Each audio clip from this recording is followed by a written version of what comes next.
अस्सलाम वालेकुम to everyone. उम्मीद करता हूँ कि आप सब खैरियत से होंगे। आप देखें मेरी कामयाबी चैनल, जहाँ पर हम आपके लिए लेके आते हैं उन शख्सियात को जो पाकिस्तान का नाम रोशन कर रहे हैं, जो अपनी कामयाबी की मंजिलें तय कर रहे हैं और हमारे लिए बेस्ट एग्जाम्पल हैं।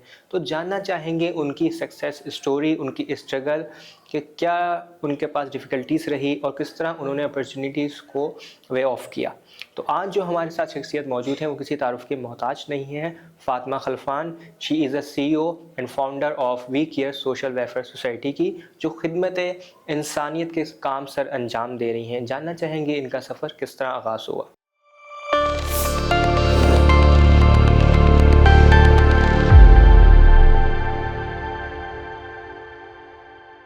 अस्सलाम वालेकुम मिस, वालेकुम अस्सलाम। कैसे मिजाज हैं आपके? बिल्कुल ठीक, अल्लाह का शुक्र है। अच्छा, मुझे ये बताइए कि We care social welfare Society जो है आपका, क्या आइडिया जनरेट हुआ कि भाई मुझे ये काम करना है, और कितने अरसे से आप ये काम कर रही हैं? काम मैं तकरीबन आज से 14 साल हो गए हैं। हुँ। सन 2000 कहने को चाहे तो 14 साल से तो ये काम को मैं एक्शन में ले आई हूँ, इस आइडिया को, इस सोच को।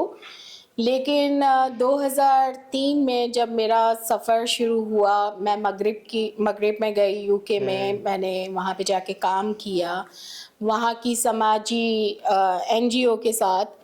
तो वहाँ पे मैंने देखा कि वहाँ की कम्युनिटीज़ में, वहाँ की सोसाइटीज़ में किस तरह से बुज़ुर्गों के को मौक़े फ़राहम किए जाते हैं कि जहाँ वो अपनी ज़िंदगी इज़्ज़त और एहतराम के साथ गुजार सकें। सही।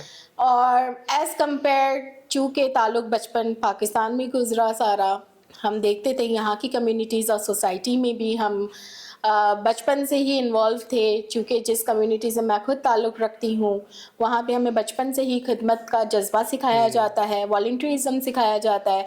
सो हम देखते थे कि हमारे माशरे में किस तरह से जो है वो सीनियर सिटीज़न्स को और जो है वो सोसाइटीज़ किस तरह से ट्रीट करती है। सो एट दैट टाइम मुझे एक बहुत बड़ा गैप नज़र आया कि पाकिस्तान में हमारे सीनियर्स को एक्नॉलेज नहीं किया जाता है, उनको रिकॉग्नाइज़ नहीं किया जाता है, उनको वैसे मौक़े फ़राहम नहीं किए जा रहे हैं कि जहाँ पे वो इज़्ज़त और वक़ार के साथ अपनी ज़िंदगी गुजार सकें। सो ये एक कॉन्सेप्ट था। जब मैंने मगरिब में काम किया, वहाँ मैंने देखा, और जब मैं पाकिस्तान आई दोबारा से, तो एक सोच ना मेरे अंदर पैदा हो चुकी थी। एंड आई थिंक इसकी एक सोच है, अल्लाह ताला आपसे जब कुछ काम करवाना चाहते हैं, अल्लाह ताला जब आपको ब्लेस करते हैं, तो वो खुद आपकी ज़िंदगी को प्लान आउट ऐसे करते हैं। और टू बी वेरी फ्रैंक, मैं आपको ये बताती हूँ कि when I went to UK, I didn't know कि मैं क्यों जा रही हूँ, किस लिए जा रही हूँ। बस एक शौक़ था, क्योंकि बहुत सारे दोस्त वहाँ पे थे, पढ़ाई कर रहे थे। तो मुझे भी ऐसा था कि मैं, कोई डायरेक्शन नहीं थी उस वक़्त, लेकिन मुझे भी ऐसा था मैं जाऊँ, मैं देखूँ कि लोग क्यों जाते हैं, वजह क्या है। तो वो कहते हैं ना कि गाँव चले गए, गाँव से शहर आ गए वहाँ की लाइट्स देखने के लिए। तो आप समझ लें कि मैं भी पाकिस्तान से यूके चली गई वहाँ की रंग-रंगियाँ देखने और लाइट्स देखने के लिए, ठीक है। लेकिन जब वहाँ गई तो वाक़ई में एक रोशनी मुझे मिली, और जिसको मैं यहाँ पाकिस्तान ले आई। और मेरे अंदर एक जज्बा पैदा था कि मैं जब पाकिस्तान आऊँगी तो मैं यहाँ की कम्युनिटीज़ और यहाँ की सोसाइटीज़ में जो सबसे निगलेक्टेड सेक्टर है एजिंग का, उसके लिए कुछ काम करूँगी। तो वो सिलसिला वहाँ से शुरू हुआ। और जिस तरह से पॉपुलेशन शिफ्ट चल रही है डेमोग्राफिक, कि अब जो है वो जो सीनियर सिटीजन्स हैं उनकी पॉपुलेशन में इजाफा होते जा रहा है, ठीक है। और ये जो रिसर्चेस बताती हैं, ठीक है, यूएनडीपी की जो रिसर्च है, उनका जो डेटा है, उनके जो स्टैटिस्टिक्स है, जो बताते हैं हमें कि आज 6% जो है वो पाकिस्तान के अंदर जो पॉपुलेशन है वो 60+ है। सही। यही जो है वो पॉपुलेशन ट्रिपल हो जाएगी बाय 2050। सो यानी 12% पे चली जाएगी। जब 6% पॉपुलेशन में, यानी आज 5 अगर लोग हैं, उनमें से 4 जवान हैं और 1 बुज़ुर्ग है, और अगले जो है वो 15-20 साल के बाद पाकिस्तान के अंदर 5 अफराद में से 4 बुज़ुर्ग होंगे और 1 जवान होगा। तो क्या हम उनके चैलेंजेस और इशू को एड्रेस करने के लिए रेडी हैं कि नहीं है? देखिए, तो इस तमाम चीज़ों को सोच में रखते हुए हमने एक इदारे को फॉर्म किया 2011 में। वर्किंग हमने शुरू की थी 2004 से ही हमारी सोच पे काम शुरू हो चुका था, लेकिन किसी भी चीज़ को, किसी भी सोच को एक डेवलप शक्ल करने देने में। के लिए आपको टाइम लगता है, क्योंकि ये इतना आसान काम नहीं होता। इसमें भी बहुत सारे चैलेंजेस थे, और चैलेंजेस ये थे कि पाकिस्तान में एजिंग को कोई समझता ही नहीं था, सबसे पहली बड़ी बात ये है। और आज की तारीख तक हम जो कम्युनिटी डेवलपमेंट का काम कर रहे हैं, जब हम लोगों से मिल रहे हैं, कम्युनिटीज़ में डिफरेंट स्टेक होल्डर से मिल रहे हैं, हम स्कूल्स में जा रहे हैं, हम यूनिवर्सिटीज़ में जा रहे हैं, हम डिफरेंट CSRs के साथ काम कर रहे हैं, या इवन हम गवर्नमेंट के साथ काम करें, जब हम आज स्टेक्स को मिलते हैं, तो आज की तारीख तक एजिंग को लोग सही अंडरस्टैंड नहीं करते। तो आप सोचें, जब हमने काम शुरू किया था आज से 10 या 14 साल पहले, उस तो वक्त इसकी कितना बड़ा गैप बहुत होगा। हालात ख़राब थे। अच्छा बताएं, पाकिस्तान में डिफरेंट NGOs काम कर रहे हैं अलग अलग डिफरेंट सेक्टर में, तो आपकी मतलब कोर वैल्यूज़ क्या हैं और क्या विजन, क्या मिशन है आपका अपने NGOs को लेकर? मैं आपको बताऊंगी, बहुत सारी NGOs पाकिस्तान के अंदर बुजुर्गों के लिए की बेसिक नीड्स को पूरा करने के लिए, उस चैलेंज को एड्रेस करने के लिए काम कर रही हैं। And we called them in easy word के ओल्ड एज होम्स हैं। बहुत सारे लोग आज भी वीकेयर को ओल्ड एज होम के नाम से ज़्यादा पहचानते हैं, बजाय इसके एक इंस्टीट्यूशन के, एक ऑर्गेनाइजेशन के। But I want to clear everyone from this platform आपने मुझे दिया है कि we are not only old age home, we are an organisation जो कि सिर्फ बेसिक नीड्स को या सर्विस प्रोवाइडर नहीं है। हम सिर्फ ओल्ड एज होम या डे केयर सर्विस नहीं दे रहे, बल्कि साथ में हम कम्युनिटी डेवलपमेंट की तरफ भी काम कर रहे हैं। और कम्युनिटी डेवलपमेंट का हमारा काम improve of quality of life है ओल्डर सिटीजन्स की पाकिस्तान के अंदर। अब उसमें उनकी राइट्स के लिए भी हम आवाज़ उठा रहे हैं। हम इस फील्ड के अंदर रिसर्च भी कर रहे हैं, ताकि हमारे जितने भी प्रोग्राम्स हैं, हमारे जितने भी प्रोजेक्ट्स हैं, वो एविडेंस बेस्ड जो है वो प्रोजेक्ट्स हों। ठीक है, जो हम रिसर्च करते हैं, उनकी जो फाइंडिंग्स आती हैं, उन एविडेंस को मद्देनज़र रखते हुए हम अपने तमाम प्रोग्राम्स और प्रोजेक्ट को फॉर्मेट करते हैं। तो this is the huge difference. और हम पाकिस्तान की, आप समझ लें, सिंध की पहली नेशनल ऑर्गेनाइजेशन है जो कि इस फॉर्मेट के ऊपर काम कर रही है in the field of ageing. And मैं आपको ये भी बताती चलूँ कि पाकिस्तान में जीरियाट्रिक्स एंड जेनेटोलॉजी दोनों में बहुत कम स्किल्ड लोग हैं। ठीक है, we have only a few numbers of doctors in geriatrics. Gerontology के अंदर हमारे पास there are few PhDs and few masters in Pakistan. और हम समझते हैं कि इस फील्ड में काम करने की बहुत ज़रूरत है, चाहे वो एजुकेशन के हवाले से हो, चाहे वो रिसर्च के हवाले से हो, चाहे वो केयर सिस्टम्स के हवाले से हो। ऐसी। अच्छा, हम एक चीज़ और नोट करते हैं, जैसे वेस्ट में हमारे लोगों का कॉन्सेप्ट ये है कि वहाँ ज़्यादा जो है एजिंग का मसला है, और जो है वो अपने पेरेंट्स हो गए या उनको नहीं रख पाते, तो वो ओल्ड होम भेज देते हैं।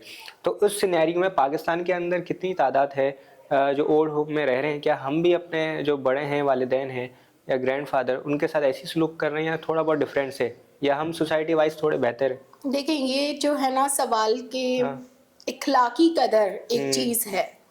ठीक है, हम उस माशरे में कल्चरली हम बड़े परे हुए हैं कि जहाँ पे हमें हमारा मज़हब जो है सबसे पहले हमें ये तालीम देता है कि अपने वालिदैन की टेक केयर करना, उनकी खिदमत करना हमारा सबसे पहली प्रायोरिटी होनी चाहिए। ठीक है, बहुत सारे चैलेंजेस ऐसे होते हैं कि हम सिर्फ एक चैलेंज को एड्रेस करते हैं। हमारे जितने मीडियाज़ हैं, मैं समझती हूँ कि जो भी मीडिया प्लेटफॉर्म्स हमें मिलते हैं या TV चैनल्स हैं, वो मुस्तकिल जो है, वो मैंने अपनी 15 साल के कैरियर के अंदर देखा है, वो एक चैलेंज को एड्रेस करें, but there are lot of challenges. देखिए, इस पूरे पॉपुलेशन सेगमेंट में सिर्फ एक हिस्सा ऐसा है कि जहाँ पे किसी चैलेंज की वजह से वालिदैन को उस तरफ रखा जा रहा है आजकल ओल्ड एज होम में। But there are different segments in this. ये वाली जो एजिंग पॉपुलेशन में, उसमें डिफरेंट और सेगमेंट्स भी हैं। उसमें ऐसे सेगमेंट है, फॉर सपोज एक इंसान है जो कि 60 साल का हो गया, उसने शादी ही नहीं की है। अब उनको संभालने के लिए कोई तो चाहिए। एक जो है कपल है जिन्होंने शादी तो की है, लेकिन वो बे औलाद रहे हैं ज़िंदगी भर। वो आज 60 साल 70-80 साल के बाद अकेले रह गए। उनको संभालने के लिए कोई तो चाहिए, क्योंकि वो बे औलाद है। तो वी केयर खास तौर पे अच्छा, की जो पॉलिसी है वो ऐसे लोगों के लिए है कि जो सिंगल पेरेंट हो या फिर जो है वो जो बे औलाद है जिनको देखने के लिए कोई नहीं है, और कुछ ऐसे। ऐसे लोग होते हैं वालिदैन जो सेपरेट हो जाते हैं, हाँ। बच्चे एक तरफ हो जाते हैं या तो अलग। वालिद अकेले रह जाते हैं या वालदा अकेली रह जाती हैं, तो उनको सपोर्ट हम करते हैं। अच्छा। या फिर ऐसे लोग हैं, अभी हमारे पास रिसेंटली एक केस आया है जिनके 2 बेटे हैं, दोनों जर्मनी में पढ़ रहे हैं। वालिद को जो है वो डिमेंशिया हो गया है अच्छा। और वालदा जो है वो खुद जो है वो 70 साल की हैं, so she is not able to take care of her husband. अब उनके पास चारा क्या है? हाँ। ठीक है, तो ये मजबूरी है। हम बहुत इस तरह के जो डिमेंशिया, पार्किंसंस, अल्जाइमर्स के हैं, उनको हम केयर दे रहे होते हैं। और साथ ही साथ एंड ऑफ लाइफ केयर हम देते हैं। एंड ऑफ लाइफ केयर है, हॉस्पिस केयर कहलाती है या पैलिएटिव केयर आती है, जिसको डॉक्टर्स ने कह दिया होता है कि इनके पास अभी इतना लिमिटेड टाइम है जहाँ पे उन्हें स्पिरिचुअल एंड इमोशनल सपोर्ट की ज़रूरत होती है। चूँकि जो वालिदैन है वो एक ऐसा रिश्ता होता है कि जो उनके केयर गिवर्स होते हैं उन्हें भी रिस्पाइट ब्रेक और इमोशनल केयर की ज़रूरत होती है मेंटल वेलबींग के लिए। और पाकिस्तान के अंदर अगर हॉस्पिस केयर या पैलिएटिव केयर की हम बात करते हैं, अगर वो हॉस्पिटल में रखते हैं तो it is too expensive for them. तो आजकल जो है वो हॉस्पिस और पैलिएटिव केयर की भी तरफ जो है वो रुझान ज़्यादा बढ़ता चला जा रहा है। तो हमारे पास ऐसे लोग भी आते हैं जो एंड ऑफ लाइफ केयर के लिए आते हैं, जिन्हें सिर्फ और सिर्फ एक कम्फर्ट, स्पिरिचुअल केयर की ज़रूरत होती है, चाहे उन्हें इमोशनल हेल्प की ज़रूरत होती है। सो हमारा इदारा ख़ास तौर पे ऐसे लोगों को जगह देता है। अब जहाँ पे आप वेस्ट की बात करते हैं, लेकिन तो दोनों चीज़ें बहुत डिफरेंट है, हम कंपैरिजन नहीं कर सकते। अच्छा। वहाँ की नीड्स डिफरेंट है, कल्चरली बेस्ड, हमारी कल्चरली बेस्ड नीड्स डिफरेंट है। ठीक है, तो वी कैन नॉट कंपेयर कि हम वेस्ट की वजह से यहाँ पे ऐसे इदारे खोल रहे हैं, ऐसा नहीं है। ऐसा है कि हमारे यहाँ नीड बढ़ रही है, ठीक है, और उसके डिफरेंट चैलेंजेस है जिसकी वजह से बढ़ रही है। हमारे यहाँ सोशल प्रोटेक्शन नहीं है, हमारे यहाँ कोई पॉलिसीज नहीं है who will take care of them. तो सिविल सोसाइटीज़ जो है वो सामने आती हैं और सिविल सोसाइटीज़ एक प्लान के तहत इनको ये सर्विसेज मुहैया कर रही है कि एटलीस्ट उनकी बेसिक नीड्स पूरी की जाए, उनको प्रॉपर केयर दी जाए, उनकी निगहदाश्त की जाए। So this is the whole scenario of ageing यहाँ पे पाकिस्तान में इस वक्त ये। अच्छा, आपका जो इदारा है वो टोटल एजिंग के हवाले से है या फिर इसके अलावा और भी वो उनको टेक केयर करता है? जैसे कोई भी केसेस है, जिस तरह किसी पे कोई एसिड वाला केस आ गया या उनके पास घर नहीं है रहने को, या फीमेल की जो एम्पावरमेंट के हवाले से, उस लिहाज से भी काम कर रहा है? देखें, नहीं, हमारा इदारा टोटली एजिंग की फील्ड में काम कर रहा है, but we are not restricted to any age. अगर कोई हमारे पास 40 प्लस भी आ जाता है विद सीवियर डिप्रेशन केसेस या विद डिसेबिलिटी या कोई ऐसी वजूहत की बिना पे जहाँ they need a care from us, तो हम उनको डे केयर में बिल्कुल सर्विसेज देते हैं। अगर किसी को 24 आवर शेल्टर की ज़रूरत है, but basically we are totally हमारा इदारा जो है वो फोकस्ड है वो 50 प्लस पॉपुलेशन के ऊपर, हम उनके लिए सारा काम करते हैं। और प्लस जहाँ कम्युनिटी डेवलपमेंट की हम बात करते हैं, तो कम्युनिटी डेवलपमेंट के अंदर हम पूरे लाइफ कोर्स की बात करते हैं। Ageing is a totally life course, right? तो हम पूरे जब लाइफ कोर्स की बात करते हैं तो उसमें बच्चे से लेके बुरा तक सब शामिल हो जाता है। तो हमारे जो कम्युनिटी डेवलपमेंट के प्रोग्राम्स हैं या प्रोजेक्ट्स हैं, those programmes are from 0 to death, जब तक के। पाकिस्तान के अंदर एनजीओस, ऑर्गेनाइजेशन या कोई भी इस तरह की जो एक्टिविटी है, उसके लिए क्या कुछ मुश्किलात का सामना होता है आपको, या आसान है इस तरह का काम करना? No, it's not that easy. We face lot of challenges, a lot of challenges. मैंने जब ये सफ़र शुरू किया था तो मैंने बहुत स्क्रैच से ये सफ़र शुरू किया था, और आज 15 साल में मैं जहाँ तक भी अल्लाह की ब्लेसिंग से और कुछ अल्लाह के बंदों के वसीलों से जब हम यहाँ तक पहुँचे हैं और हम इस काबिल हुए हैं कि हम सीनियर सिटीजन्स के लिए एक बड़े प्लेटफॉर्म पे काम करें, it was not easy for us because सबसे पहले तो चैलेंज हमें ये फेस हुआ था कि पाकिस्तान में डिसेबिलिटी को लोग बहुत अच्छे से समझते हैं, बच्चों के हुकूक को बहुत अच्छे से समझते हैं, एजुकेशन की फील्ड के अंदर बहुत अच्छे से समझते हैं, वुमेन एम्पावरमेंट में बहुत अच्छे से समझते हैं।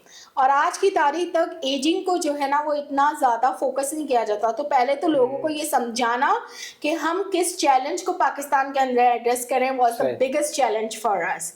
और आज 14 या 15 साल की मेहनत के बाद आज लोगों को ये बात समझ में आ रही है, and now we are able to work with other institutions with the government, और वो समझ रहे हैं CSRs को हम एडवोकेसी कर रहे हैं कि you should invest some of your budgets and your money into this field, because this ये आज की ज़रूरत है। और अगले 15 या 20 साल के अंदर जब हमारी पॉपुलेशन शिफ्ट होगी, क्योंकि आज 65% of the population is your youth, यही 65% आपकी 15-20 साल के बाद आपकी ओल्डर पॉपुलेशन हो जाएगी। तो we need to invest in them today so we can address the challenges of aging in Pakistan tomorrow.